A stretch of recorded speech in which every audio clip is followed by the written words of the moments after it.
empezar un tema que es poco usual dictarlo en anatomía en las cátedras. Es un tema que hemos incluido como novedad en este curso, ¿correcto? Porque es parte del drenaje linfático, que en algunos lugares lo enseñan, en otros no, depende de cada profesor, pero acá nosotros sí siempre lo hacemos. A ver, vamos a ver el sistema linfático y el sistema inmunitario. Muy bien.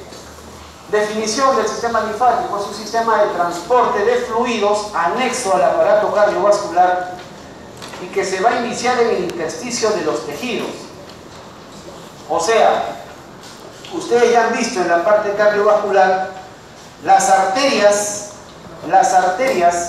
se encargan de irrigar pues a todos los tejidos. ¿Estamos de acuerdo? Se encargan de irrigar a todos los tejidos, ¿sí? Y cuando la arteria llega, se va subdividiendo, va formando arterias de pequeño calibre, de minúsculo calibre, hasta que las arterias se convierten en arteriolas. Y estas arteriolas luego en capilares. Y estos capilares son los que se encargan de vertir el oxígeno a los tejidos, ¿no? ¿Estamos de acuerdo? Pero ¿ustedes creen, acaso, de que solamente sale oxígeno hacia los tejidos? No, también sale líquido, también sale, es decir, una pequeña cantidad de líquido sale de estos pequeños capilares hacia los tejidos. De tal manera que los tejidos, al recibir el oxígeno, también reciben líquido y se comienzan a acumular de líquido. Entonces, estoy hablando del espacio intersticial, ¿no? Es decir, el intersticio de los tejidos, el espacio intercelular, se comienza a llenar de líquido. Entonces se necesita de un sistema que drene o recoja ese exceso de líquido que se ha acumulado en el intersticio de los tejidos, es decir, en el espacio extracelular, como consecuencia pues de la llegada de la sangre hacia los tejidos. ¿Me dejo entender? Entonces, ahí aparece el sistema linfático, que se desarrolla a partir de la semana 20 de la gestación. ¿Cuáles son los componentes? Los órganos linfáticos, que vamos a ver. Órganos linfáticos hay primarios y secundarios. Vasos linfáticos, que es la gran red de pequeños vasitos que van a comunicar a estos órganos linfáticos. Y por supuesto la linfa, que es el fluido linfático. ¿Ok? ¿Qué funciones tiene el sistema linfático? En primer lugar, es un sistema de transporte. Transporta la linfa, que ya les dije, se origina del exceso de líquido en el espacio extracelular, en el intersticio de los tejidos. Y va a recoger ese líquido y lo va a devolver al plasma sanguíneo. Esa es su función. Pero por supuesto, también junto con ese exceso de líquido, también recoge células inmunológicas, especialmente linfocitos, macrófagos, etc.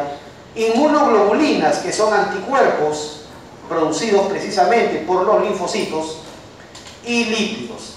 A veces hay un exceso de lípidos en los tejidos y eso es recogido. También, juntamente con estas sustancias que recoge el espacio extracelular, también recoge sustancias de desecho, también recoge metabolitos, células patológicas, antígenos, por ejemplo, gérmenes, sustancias de desecho, sustancias extrañas para el organismo, también recoge. Y células patológicas, algunas células que, por ejemplo, se haya podido mutar y generar, por ejemplo, un protooncogen mutó y empezó a generar una célula neoplásica, un cáncer. Y es por eso que el cáncer se disemina. La gran mayoría de cánceres se diseminan por vía linfática y por eso hacen metástasis, ¿correcto? Porque precisamente recoge estas células patológicas, y estas células patológicas que a veces no son reconocidas por los anticuerpos, por las células inmunitarias, van y comienzan a sembrar el cáncer en otros órganos. ¿Estamos de acuerdo? Bien, asimismo también el sistema linfático produce linfocitos, absorbe lípidos, ¿no? Y reserva sanguínea, especialmente el vaso es un órgano que guarda, almacena sangre. ¿Estamos de acuerdo? Muy bien. ¿Cuáles son los órganos linfáticos? Tenemos órganos linfáticos centrales o primarios, así se llama, órganos linfáticos centrales o primarios, los cuales son la médula ósea roja y el timo. ¿Correcto? La médula ósea roja y el timo. ¿Por qué se llaman órganos linfáticos centrales o primarios? Porque en ellos se va a producir la maduración de los linfocitos. ¿Estamos de acuerdo? Todos los linfocitos son un subtipo de glóbulos blancos. Son un subtipo de glóbulos blancos, son, ¿verdad?, mononucleares, agranulocitos, derivados de monocitos. Esos son los linfocitos. Son derivados, son un subtipo de glóbulos blancos. Y como glóbulos blancos que son, entonces son elementos formes de la sangre. Y como todo elemento forme de la sangre, se forman, todos los linfocitos nacen acá, en la médula ósea roja, en el adulto.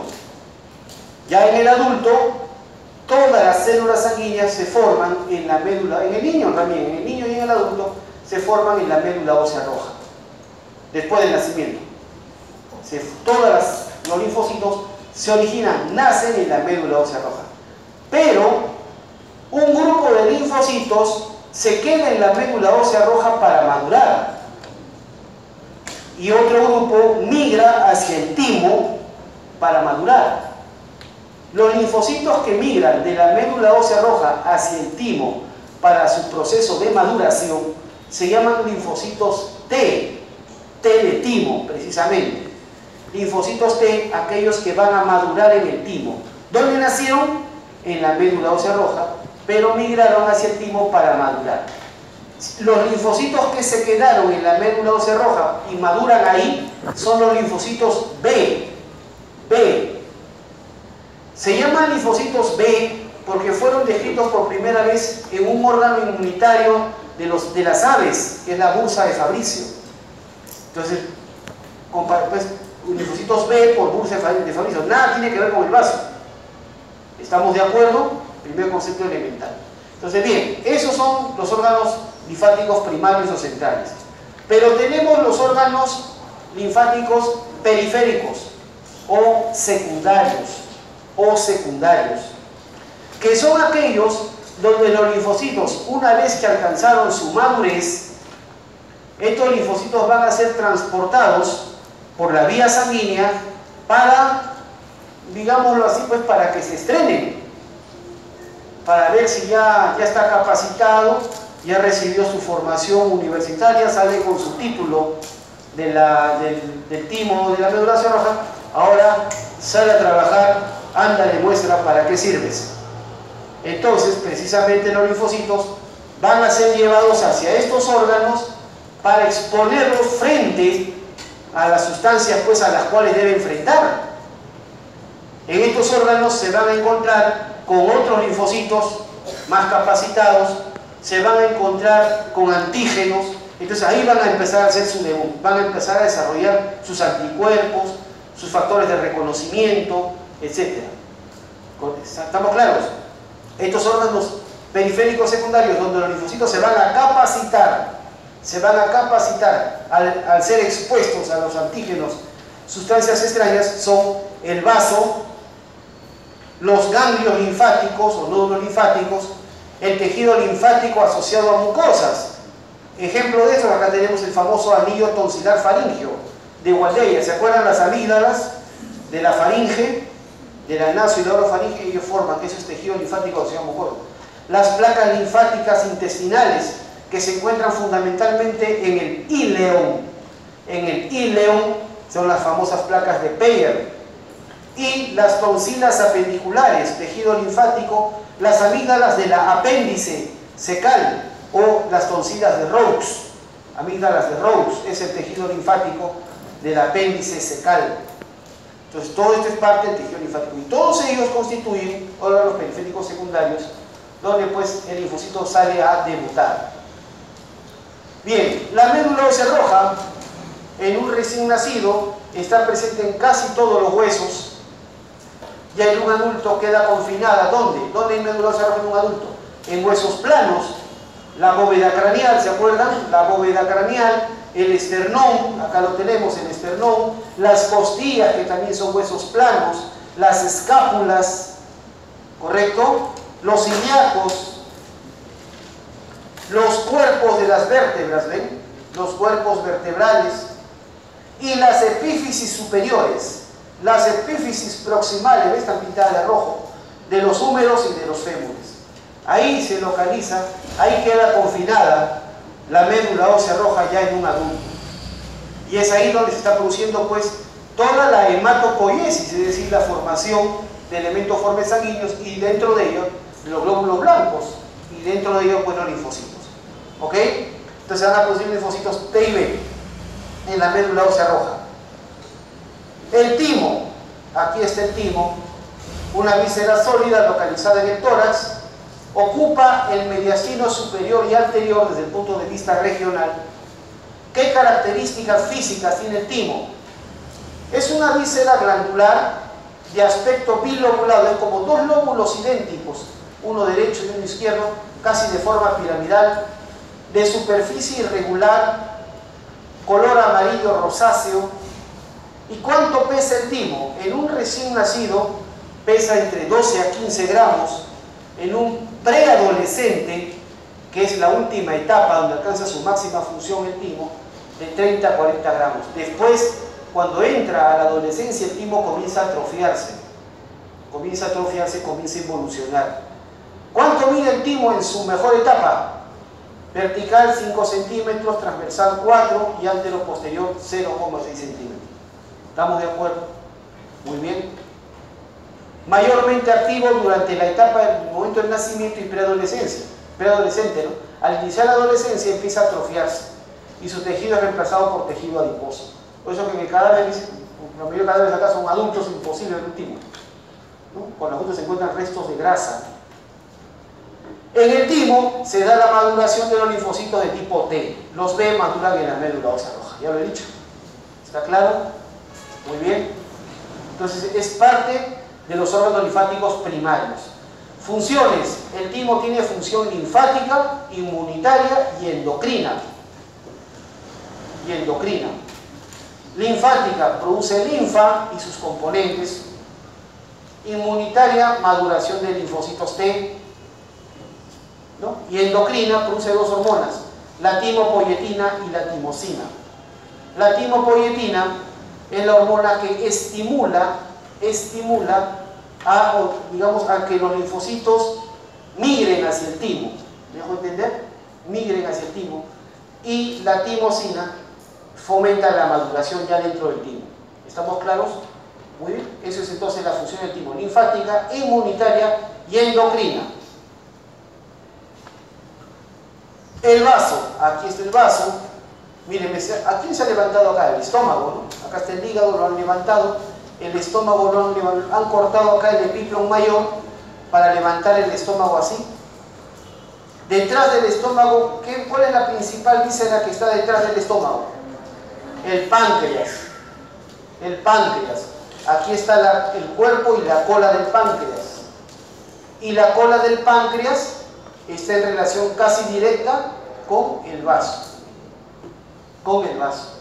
Esto es muy importante tomar en cuenta porque en la cola del páncreas está principalmente la función endocrina del páncreas.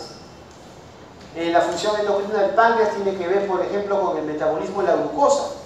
Ahí se produce la insulina, se produce el glucagón, se produce la somatostatina y otras hormonas más, especialmente en la cola del páncreas.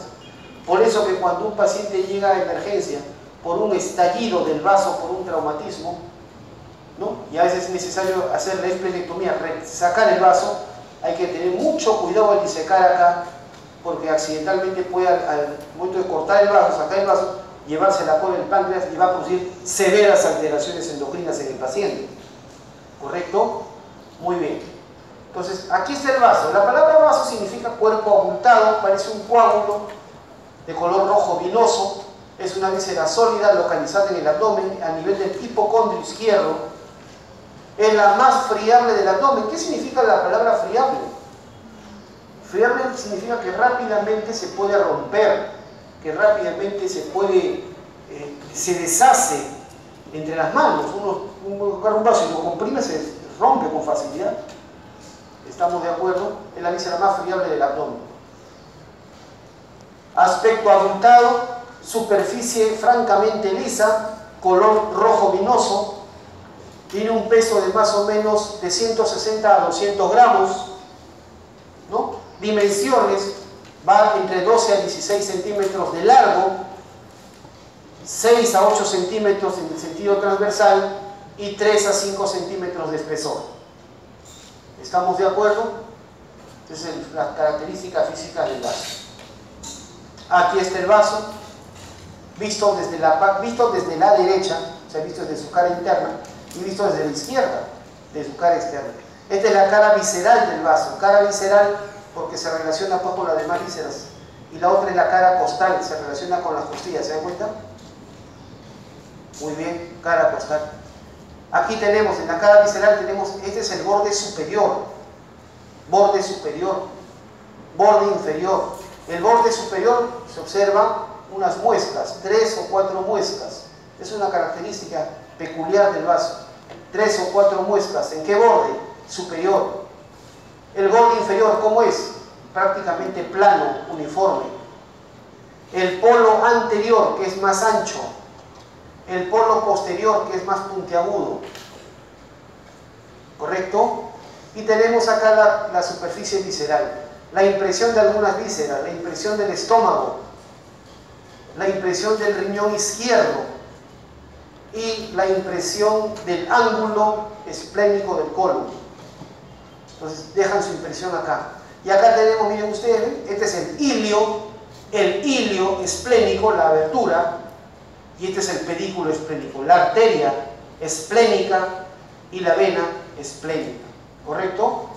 Visto de afuera, borde superior, borde inferior, polo anterior, polo posterior. Polo anterior es más ancho que el polo posterior. Y esta es la cara costal. ¿Correcto? Así es el vaso. En el adulto, el vaso acá está pintado de celeste. ¿Dónde se proyecta? Se proyecta en el denominado cuadrante esplénico. Hay que tener en cuenta eso. El cuadrante esplénico. Mira esta palabrita, ven. Esplénico o liénico. Es lo mismo. Se refiere a vaso. Esplenos es en griego, lienos es en latín. Los dos son referentes al vaso. Hay algunos que les gusta mencionar el término liénico en vez de esplénico, y es lo mismo. ¿Está claro? ¿Cuál es el cuadrante liénico o cuadrante esplénico? Está formado obviamente por 4 límites. Borde superior de la 9ª costilla. Borde inferior de la 11ª costilla o 11ª costilla. La línea axilar media, izquierda por supuesto, y la línea paravertebral izquierda. Y así se limita el cuadrante esplénico. Es importante tomar en cuenta porque los traumatismos a este nivel, pues precisamente entre la línea que está junto a la columna y la línea medio axilar izquierda, entre la 9ª y la 11ª costilla, ahí es el cuadrante esplénico. Un trauma directo ahí, un traumatismo directo ahí, no puede producir estallido del vaso. ¿Estamos de acuerdo? Estallido del vaso. Y el eje mayor del vaso es paralelo ¿a qué costilla? A la que está en el medio, pues entre la 9 y la 11, o sea, a la 10ª costilla. ¿Estamos claros? El eje mayor del vaso sigue ¿a qué costilla? A la 10ª costilla. Muy bien, ahí está el vaso. Miren, el vaso en un niño, lo que les he escrito es la posición del vaso en un adulto. Pregunta, ¿el vaso es palpable? Es una pregunta frecuente en semiología. Cuando llevan semiología y aprenden a explorar el abdomen de los pacientes, comienzan ustedes a explorar, a palpar las vísceras, cuáles son palpables, cuáles no, qué parte de la víscera se palpan, ¿correcto? Entonces pregunta, ¿el vaso es palpable? La respuesta es no, en condiciones normales, porque está pues de la costilla 11 para arriba, no se puede palpar. ¿Se entiende la idea? Sin embargo, ¿en alguna etapa de la vida se puede palpar? Sí. ¿El vaso es palpable en los niños? Sí. En pediatría te voy a hacer la misma pregunta. ¿El vaso es palpable? Ahí en pediatría ya responde sí.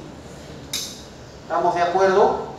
Entonces, es palpable. En los niños puede sobresale 1 o 2 centímetros por debajo de la última costilla. Esto es importante porque hay muchas patologías que generan que el vaso crezca. que se llama la esplenomegalia. El vaso crece a veces hasta tamaños descomunales. ¿Estamos de acuerdo? Pues es importante saber. En un adulto no es palpable, ¿no? Muy bien. Funciones del vaso, ¿para qué sirve? La función más característica del vaso es esta, la hemocateresis. ¿Qué significa? La muerte fisiológica, la destrucción fisiológica de los elementos formes de la sangre. Todas las células o elementos formes de la sangre que han cumplido ya su rol de vida van al vaso ya simplemente a inmolarse. ¿Estamos de acuerdo? ¿Cuáles son las células sanguíneas más abundantes? ¿Ah? ¿Cuáles son las células sanguíneas más abundantes? Los glóbulos rojos, ¿no? Los hematíes, los eritrocitos también se llaman. Estamos hablando del orden de 5 a 7 millones por cada milímetro cúbico de sangre. ¿Estamos de acuerdo? Los glóbulos rojos. Los glóbulos, ¿a qué deben los glóbulos rojos su rojura? ¿Ah? A la hemoglobina, ¿no? La hemoglobina tiene en el centro una molécula que es el grupo M, HM, el grupo M. Bien, cuando el glóbulo rojo, ¿cuánto tiempo vive un glóbulo rojo? Promedio de 120 días, ya casi 4 meses. Al término de los 120 días el glóbulo rojo ya va todo viejito, ya todo va con su bastoncito, va al vaso. En el vaso, el glóbulo rojo es destruido y se libera la hemoglobina, y de la hemoglobina se extrae el grupo M. El grupo M de la hemoglobina, que contiene el hierro en el centro. Y a partir de ese grupo M se forma la bilirrubina. La bilirrubina. ¿Correcto? Tengo una canción, ¿no?, de Juan Luis Guerra. Sube la bilirrubina. Debe tener algún problema, un hiperesplenismo. Una función exagerada del vaso. Diagnóstico. ¿Correcto? Entonces, la bilirrubina se produce del grupo M, a partir del grupo M de la hemoglobina. ¿Estamos de acuerdo? Por supuesto que esta bilirrubina que se forma es bilirrubina de tipo indirecta o bilirrubina no conjugada. ¿Estamos claros? Bilirrubina indirecta, bilirrubina no conjugada. Esta bilirrubina luego va a ir al hígado, donde va a sufrir el proceso de conjugación y se transformará en bilirrubina conjugada o directa. ¿Estamos de acuerdo? Muy bien. Esa es la famosa bilirrubina. Luego también, por supuesto, el vaso de inmunidad celular, pues obviamente el vaso es un órgano linfático, ¿no? ¿Primario o secundario? Secundario. ¿Por qué secundario? Ahí van los linfocitos a capacitarse, van a ir a debutar. ¿Estamos de acuerdo? A demostrar que son linfocitos. ¿Estamos de acuerdo? Igual como alguna vez, antiguamente, cuando cumplías 18 años, si tu papá te llevaba a debutar para que demuestre que eres hombre, igualito acá. ¿Estamos de acuerdo? Al linfocito lo voy a decir, demuestra que es linfocito. ¿Estamos de acuerdo? Entonces, inmunidad celular, por supuesto, los linfocitos van a capacitarse. Y reserva sanguínea. El vaso almacena, guarda sangre. Guarda, en casos, por ejemplo, de shock hipovolémico, en casos de pérdida sanguínea marcada o de anemia severa, el vaso se contrae y expulsa, bota sangre.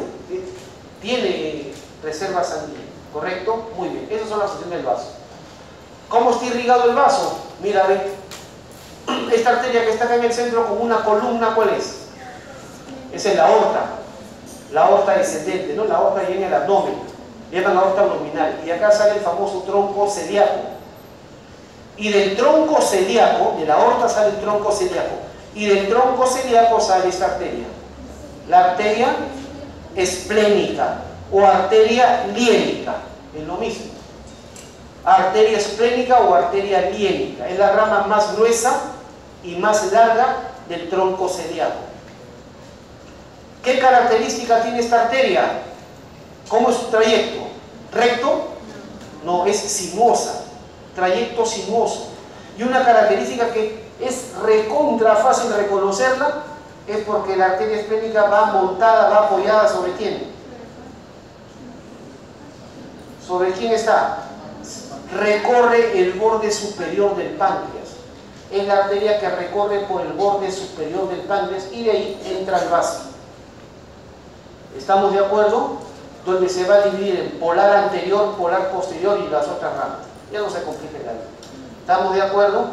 En cambio, miren acá, este de azul, ¿quién será? La vena esplénica.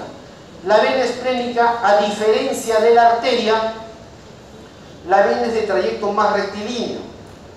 Y además, la vena recorre por detrás del páncreas, por la cara posterior del páncreas.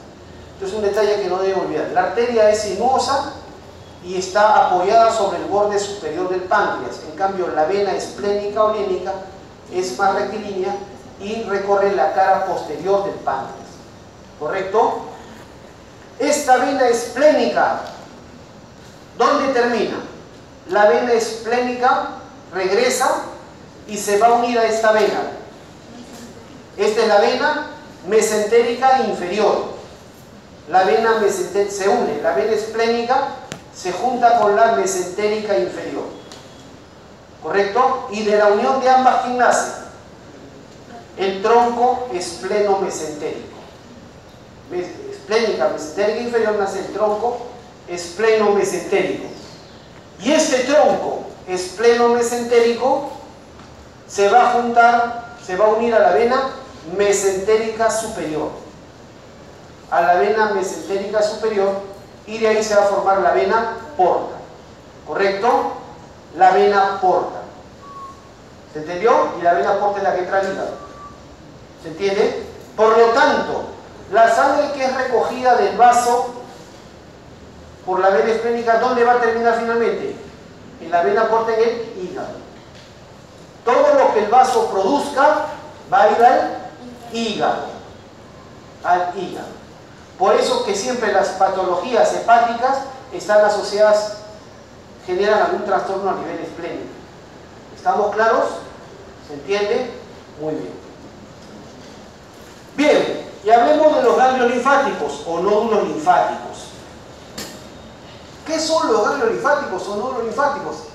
Miren, la cosa es muy simple. Si los linfocitos son las principales células de la defensa, son como la seguridad del cuerpo, algo así como que nosotros tenemos pues la seguridad ciudadana, ¿no? ¿Dónde se forman los policías? Los linfocitos vienen así como los policías. ¿Dónde se forman los policías? En las escuelas, pues, ¿no? Las escuelas castrenses.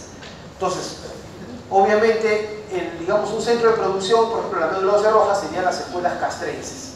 ¿Estamos de acuerdo? Luego tienen que salir a madurar, a entrenarse y todo lo demás. Hasta que una vez que ya consiguieron, no te vas a quedar con todos los policías en la escuela castrense, porque imagínate, pues, sucede un delito en el extremo opuesto de la ciudad, mientras llega el policía y todo lo demás con el tránsito que hay en el camino, ya pasó de todo. Entonces los policías tienen que estar diseminados en toda la ciudad, en las comisarías. ¿Me dejo entender? Igualito. Los ganglios linfáticos son como las comisarías del cuerpo. Los ganglios linfáticos son pequeños órganos, en total hay 400 a 600 en todo el cuerpo, que contienen linfocitos capacitados inmunitariamente. Y se localizan en mayor cantidad, están en sitios estratégicos. Generalmente están en el abdomen, la gran mayoría está en el abdomen. Luego hay un grupo en el tórax, luego en el cuello, la axila y en la región inguinal. Estos tres últimos pueden palparse en condiciones patológicas. Y de una vez lo digo, ¿qué ganglios linfáticos se pueden palpar normalmente? ¿Qué ganglios linfáticos se pueden palpar normalmente? Ninguno. No se pueden palpar, los ganglios no son palpables. A lo más miden 1 centímetro y son sumamente blandos, se mezclan tienen la misma textura que la grasa. Por lo tanto, no es normal palparse ganglios. ¿Me dejo entender? Cuando uno palpa un ganglio, automáticamente debe pensar que está pasando por un proceso patológico. ¿Estamos claros? Los procesos inflamatorios, los procesos agudos, hacen que el ganglio crezca y se torne doloroso. ¿Me dejo entender? Entonces, cuando una mujer, por ejemplo, se está bañando y de pronto descubre que tiene un bulto en la mama, automáticamente entra en pánico. Entra en pánico, es la realidad. Le cambia la vida, ya está pensando en las últimas palabras que va a decir. Así es. Entra en pánico y se palpa unas bolitas a nivel de la axila. Pero resulta que las bolitas son dolorosas, son blandas y además son móviles. Si los ganglios que se pueden palpar son blandos, son dolorosos, blandos y además son móviles, generalmente esto obedece a procesos agudos. Por ejemplo, un proceso inflamatorio, una mastitis, ¿no? Un proceso agudo, ¿no? Pero si el ganglio se vuelve duro, pétreo, como una piedrita dura, una bolita dura, adherido a otras superficies y no se mueve, ese ganglio sí es de mal pronóstico, es sospechoso. ¿Estamos claros? Puede tratarse de un cáncer. ¿Se entiende? Es importante. Pero sea agudo o no agudo, los ganglios solamente se palpan en estados patológicos. ¿Estamos claros? ¿Y cuáles son los ganglios? ¿En qué regiones se pueden palpar más? En cuello, axila y región inguinal. ¿Ya? Muy bien. El drenaje linfático de las paredes corporales, se divide por las famosas líneas linfáticas. ¿Ven esta línea vertical? Esta línea vertical que pasa por el centro, esa es la línea linfática longitudinal anterior. Línea linfática longitudinal anterior. Y por supuesto hay una posterior. Línea linfática longitudinal anterior y posterior. Y luego tenemos dos líneas linfáticas transversales. La superior, que pasa a nivel de las clavículas, y la inferior, que pasa a través del ombligo. ¿Quedó claro? Tengo 4 líneas linfáticas. Una anterior, una posterior. 2 verticales, ¿no? 2 longitudinales, anterior y posterior, y 2 transversales. La superior, que pasa por la clavícula, y la inferior, que pasa por el ombligo. ¿Y esto para qué sirve? Para determinar la ruta de drenaje linfático de las paredes, de la superficie corporal. ¿Correcto? Muy bien. En ese sentido, tenemos nosotros que las líneas linfáticas longitudinales separan el drenaje linfático de cada hemicuerpo, derecho e izquierdo. No hay cruce. No hay cruce de drenaje linfático de un hemicuerpo a otro. ¿Se entiende? Cada hemicuerpo tiene su propio drenaje linfático, derecho e izquierdo. ¿Correcto? El drenaje linfático que está por encima de la línea transversal superior, la línea transversal superior está a nivel de las clavículas, es decir, el drenaje linfático de la cabeza y el cuello van a terminar a los ganglios supraclaviculares, a los ganglios cervicales acá profundos. ¿Me dejo entender? El drenaje linfático